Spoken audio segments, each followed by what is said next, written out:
Welcome back, 412-575-2600 on the Borders and Borders hotline. Also taking your tweets at Josh Taylor HD. Don't worry, I muted my computer. It won't make noise when you tweet me. So it's all good. Matter of fact, we got a tweet here from George who says he thinks the Steelers will win 16-13 with a Boswell game-winning field goal with seconds left.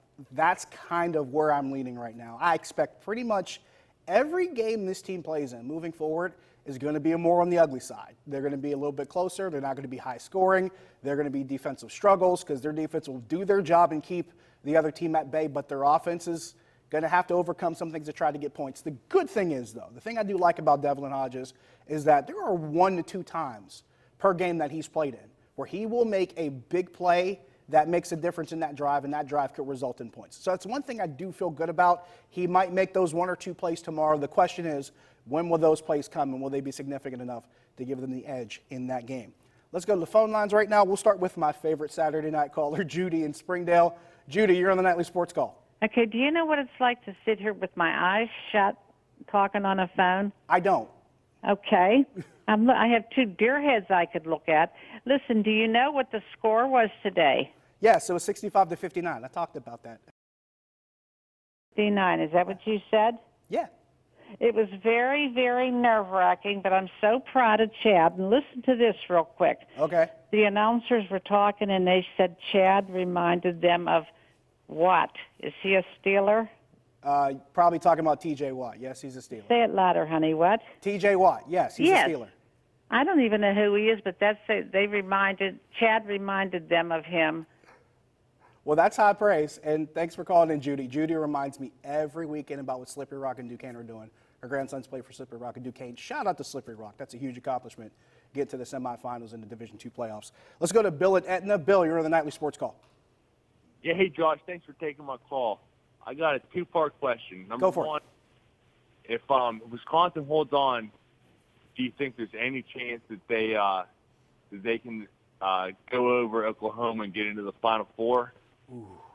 And the second part is, do you get your sports? To answer your first question, because I lost you on the second one, to answer your first question, I think that if Wisconsin beats Ohio State, Wisconsin is in.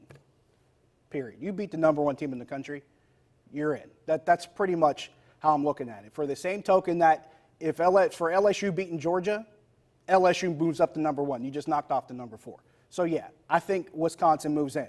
Now, here's the question. Does Ohio State stay in? That's what you look at. Because Ohio State losing to number 8, LSU just beat number 4. Clemson's beaten up on number 23. The number 4 team, well, you don't have to worry about that situation anymore since they've already lost. And then the number 5 team in Utah lost. So now you look at it as, do you move the number 6 in Oklahoma in, or does Wisconsin get to leapfrog them by virtue of beating the number 1 team in the country? Me personally, if Wisconsin holds on and beats Ohio State, I put Wisconsin in. Whether or not Ohio State stays in over Oklahoma, that's what becomes the better part of the discussion. Let's go to Josiah in San Antonio. Josiah, you're on the Nightly Sports Call. Hey, Josh, how you doing? Good, how are you? All right, just got 2 things. I want to address this guy, David and Butler. I called a few days ago, and it was about Greg Popovich. Just quickly, number one, the guy does deserve heat. He's been terrible. He traded one of his best superstars trying to get even, sends him out to Toronto. You know they win a title. He doesn't get any good picks back in compensation, and the team is going down the drain. Nobody's coming to the Spurs, and I'm not giving Pop a pass over championships he won years ago. Now, my question for the Steelers, just quickly, I see James Conner constantly getting hurt with these knick-knack injuries. If this consists, I think Benny Snell would be a good replacement for Conner. What do you think? Thanks for the call. I was laughing. I'm not laughing at you, trust me. I'm laughing at your question because this is a running joke between me and my producer, Greg Finley, on the Sunday Morning Grunt. Sundays, 7 a.m., 93.7 The Fan, cheap plug. But Greg and I always joke about how Greg Popovich has gotten this far because we think he's a Sith Lord.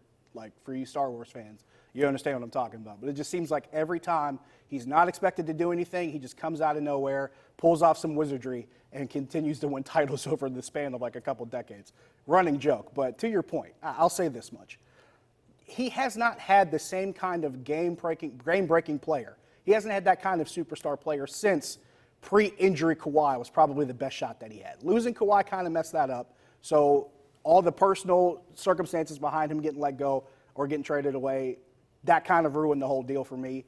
Until they get a guy back there, I don't know if the group they have right now has the guy that can set them apart. But if they can get one guy that kind of brings the whole thing together, I feel a lot better moving forward. They just haven't found that guy yet.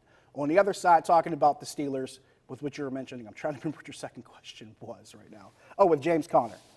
Your second question with James Conner, I don't look at it the same way a lot of people do, because the running back position is one where it pretty much has historically the shortest shelf life. Injuries are the biggest concern, and pretty much next to quarterback, safety becomes the biggest issue with running backs. I'm not looking at anything differently with James Conner. If there's one thing I'm looking at, when James Conner's healthy, I feel like they should share the load a lot better. Using Jalen Samuels more, using Benny Snell more. Use those guys to share the load and make it easier on James Conner, because we know he's going to have a physical hardship trying to play that position. But if you can preserve him by limiting his snaps and limiting his touches, it might make you a little bit more prepared to deal with that problem. Got to take a break. We'll take some more phone calls and tweets when we come back. Stick around.